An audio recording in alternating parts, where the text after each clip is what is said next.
After watching a 1610 production of Othello at Oxford, a man called Henry Jackson recalled that Desdemona had entreated the pity of the spectators by her very countenance. This gives us a hint as to one of the long-standing critical traditions that surrounds Othello's, the habit of reading the play as a love story, or perhaps in more recent years, of reading the play as peculiarly concerned with the position and status of women, of thinking about Desdemona herself as a really central character. But beyond that, much critical work has focused on Othello, thinking about his sudden jealousy, the question of whether or not he was considered a tragic hero, and his race. And Iago too has been a source of critical fascination. What's his motivation? Why does he behave as he does? What does he hope to gain from his insistent malice? As early as at the end of the 17th century, Othello has been criticised as a play in which several unlikely things happen. Notoriously, a man called Thomas Reimer, an antiquarian and historian, disliked the play because of its lack of neoclassical unity. So he believed, as many people did in this period, that plays ideally should take place in a single location and over a realistic period of time. And he disliked the way in which the play jumps between Venice and Cyprus. But most importantly, he's disturbed by the lack of clarity over the timing of the play's events, including the question of whether Desdemona and Othello ever actually have their wedding night. Reimer was also concerned about other elements of the play, not least the idea that its central character was black, something he felt was deeply unlikely. And that attitude to Othello's race and to the problem of race in the play is one that has dogged criticism ever since.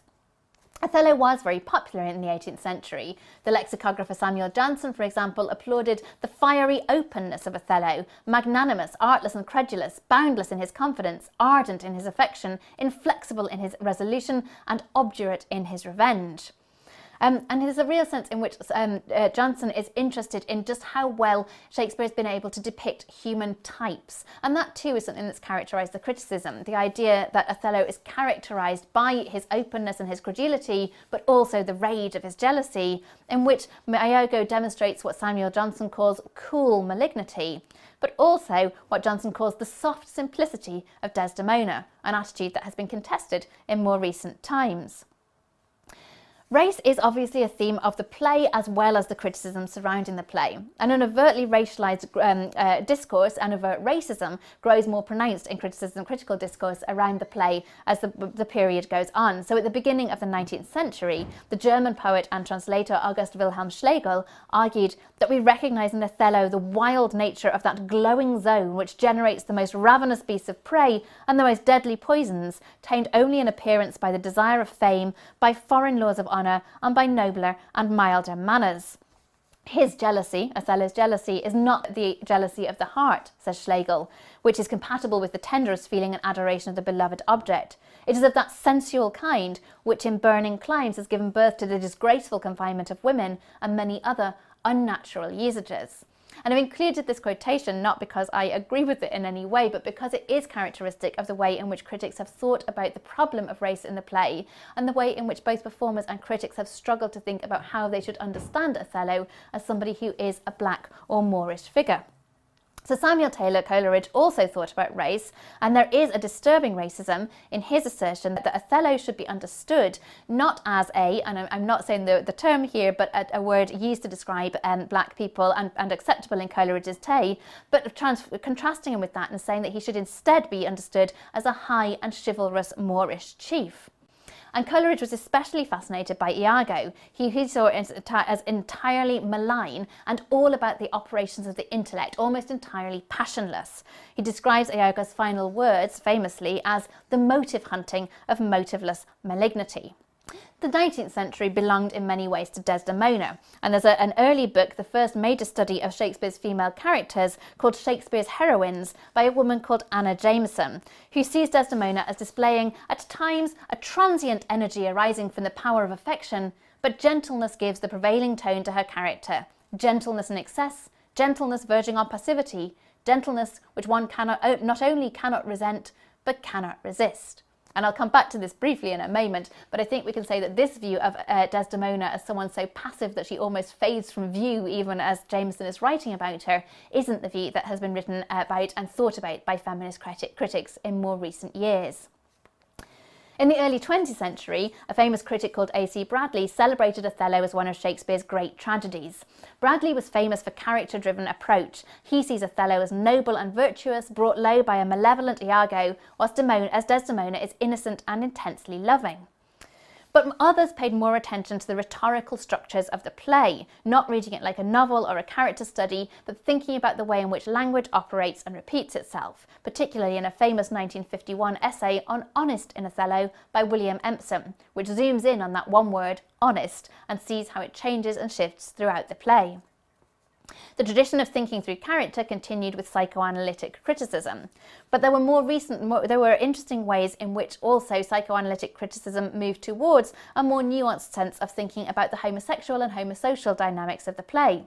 So Michael Neill's Improper Beds thinks about the bed in the play as a potent symbol for anxiety about interracial love and sex, and Bruce Smith has a really important work on homosexuality in early modernity, who thinks about the relationship between Iago and Othello, seeing how they're presented as assertions of certain kinds of masculine performance and masculine bonding, while the love of women is constantly seen as effeminate and something that makes men less of a man.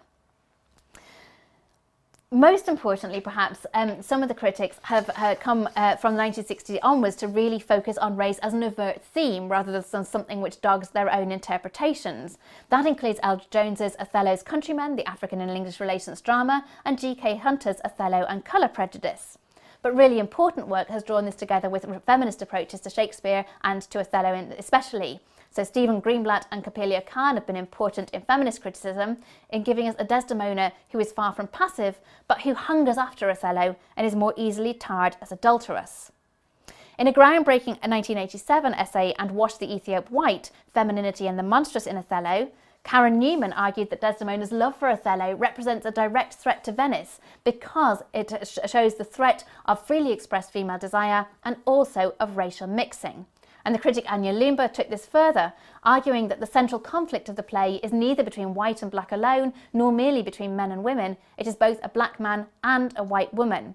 But these two are not simply aligned against white patriarchy, since their own relationship cannot be abstracted from sexual or racial tension.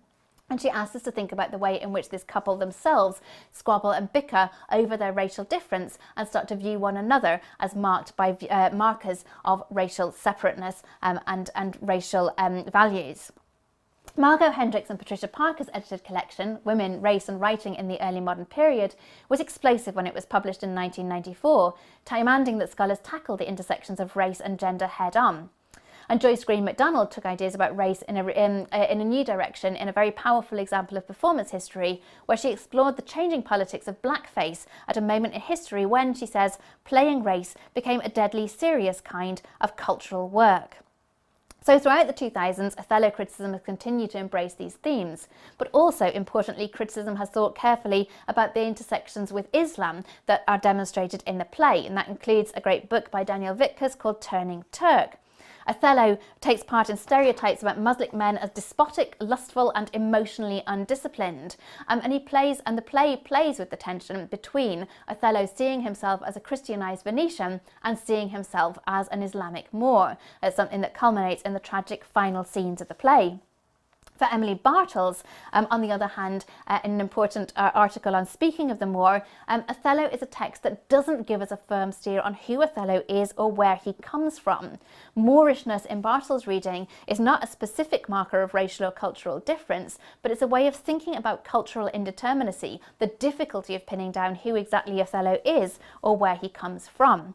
And what Bartels argues is that we should see Othello as emblematic of a kind of new globalization, a kind of way of thinking about the world which opened it up to expansion, travel, and encountering different peoples in different circumstances, and not always being able to know where they come from.